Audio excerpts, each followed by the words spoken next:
2025 সালের উচ্চ মাধ্যমিক পরীক্ষার সোশিওলজির কিছু গুরুত্বপূর্ণ প্রশ্ন নিয়ে চলে এসেছি। প্রতিটি প্রশ্নের মান 8 নম্বর। প্রশ্নগুলো দেখে নাও। 1 নম্বর প্রশ্ন, ডি.কে. গোখলের শিক্ষা চিন্তা নিয়ে আলোচনা করো। শিক্ষা ও আধুনিকীকরণ প্রসঙ্গে লেখো। প্রশ্ন নম্বর 2, বেকারত্ব বলতে কী বোঝায় লেখো। ভারতবর্ষে বেকারত্বের কারণ আলোচনা করো। প্রশ্ন নম্বর 3, নারী মর্যাদা বলতে কী বোঝায় এবং এর সঙ্গে নারী জাতির সমস্যা নিয়ে আলোচনা করো। এই প্রশ্নের মান 3+5।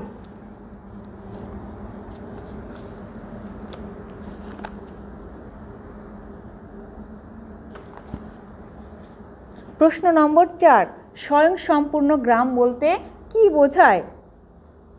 স্বয়ংসম্পূর্ণ গ্রাম সমাজের বৈশিষ্ট্যগুলি উল্লেখ করো।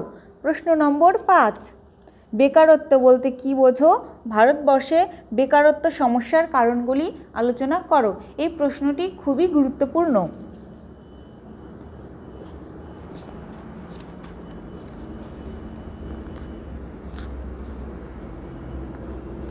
প্রশ্ন নম্বর 6, পরিবারের দুটি প্রকারভেদ লেখো। ভারতবর্ষে পরিবার ব্যবস্থার পরিবর্তনের কারণগুলি আলোচনা করো। এই প্রশ্নটির মানও 3+5। পরবর্তী প্রশ্ন, ভারতবর্ষের নিম্নবর্ণের ইতিহাস চর্চার দৃষ্টিভঙ্গির বিকাশ সম্পর্কে আলোচনা করো। ভারতবর্ষে সমাজতত্ত্বের প্রাতিষ্ঠানিক বিকাশে কলকাতা বিশ্ববিদ্যালয়ের ভূমিকা লেখো।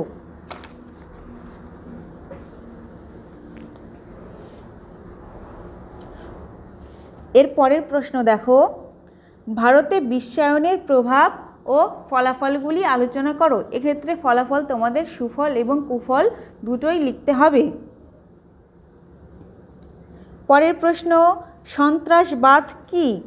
ভারতে সন্ত্রাসবাদের কারণ ও তার ফলাফলগুলি উদাহরণসহ আলোচনা করো।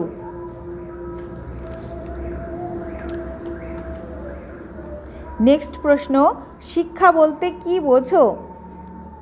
শিক্ষায় মহাত্মা গান্ধীর অবদান সম্পর্কে লেখো। এই প্রশ্নের মানও 3+5।